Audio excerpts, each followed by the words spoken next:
शुरू अल्लाह के नाम से जो बेइंतहा मेहरबान और रहम फरमाने वाला है।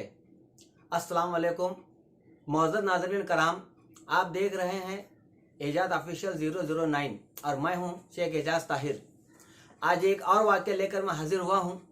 जैसा कि आप तमाम लोग जानते हैं कि अल्लाह के नबी मूसा अलैहिस्सलाम कोहे तूर पे जाया करते थे और अल्लाह ताला से गुफ्तगू किया करते थे। एक मरतबा मूसा अलैहिस्सलाम अल्लाह ताला से बातचीत करने के लिए जा रहे थे तो रास्ते में उनकी मुलाकात शैतान से हो गई।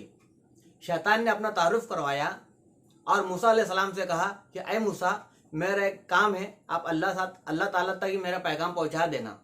तो मूसा अलैहिस्सलाम ने पूछा कि क्या बात है। तो शैतान ने कहा कि अल्लाह से कहो कि शैतान जो है तो माफ़ी मांगना चाहता है, क्या उसको माफ़ी मिल जाएगी। शैतान की ये बात सुनकर मूसा अलैहिस्सलाम बहुत खुश हुए कि ना रहेगा बांस ना बजेंगे बांसुरी, क्योंकि इंसानों को बहकाने, वर्गलाने, फुसलाने का काम, उनको गलत रास्तों की तरफ निशानदेही करने का काम शैतान करता है।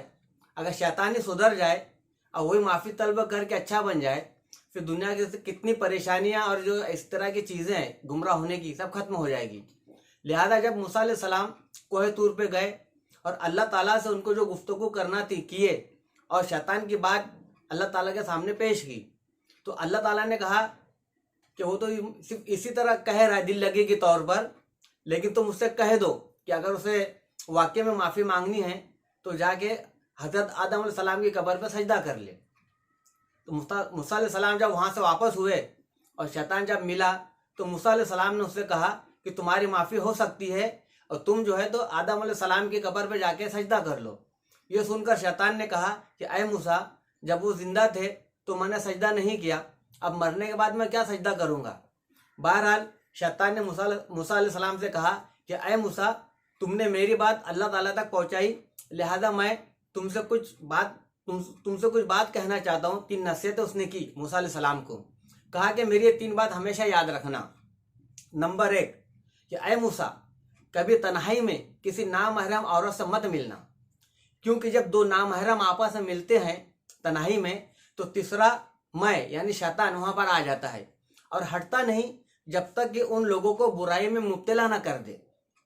दूसरी बात जो शैतान ने बताई कि ऐ मूसा, कभी गुस्से में मत आना अलैहिस्सलाम। जब इंसान गुस्से में आता है तो शैतान खून में उसके शामिल होकर उसकी रगों में दौड़ने लगता है और उससे ऐसे काम करवा देता है जो बाद में पेशमानी का सबब बनते हैं। और तीसरी नसीहत उसने ये की कि जब मैदान जहाद में जाए तो अपने दिल को मजबूत करे और वसवसे से बचे, क्योंकि जब कोई बंदा मैदान जहाद में जाता है तो शैतान मुसलसल उस पर वसवसा अंदाजी करता है, वसवसे डाल के डर और खौफ पैदा करके बिल आखिर उसको मैदान जहाद से वापस पलटा देता है। तो ये 3 नसीहतें शैतान ने मूसा अलैहिस्सलाम को की थी। तो दोस्तों, इस नसीहतों में हमारे लिए भी बहुत बड़ा सबक है कि हमको भी चाहिए कि हम जो है तन्हाई में किसी नामहरम से ना मिले, हम जो है तो गुस्से में ना आए। खुद प्यारे आका मोहम्मद रसूल अल्लाह सल्लल्लाहु अलैहि वसल्लम ने हमें इस बात से मना किया है। आपने फरमाया कि अगर गुस्सा आ जाए, खड़े हो तो बैठ जाए, बैठे हो तो लेट जाए, वज़ू कर ले या फिर औज़ु बिल्लाहि मिनश शैतानिर रजीम पढ़ ले। इस तरह हमको गुस्से से बचने की तलकीन की गई है।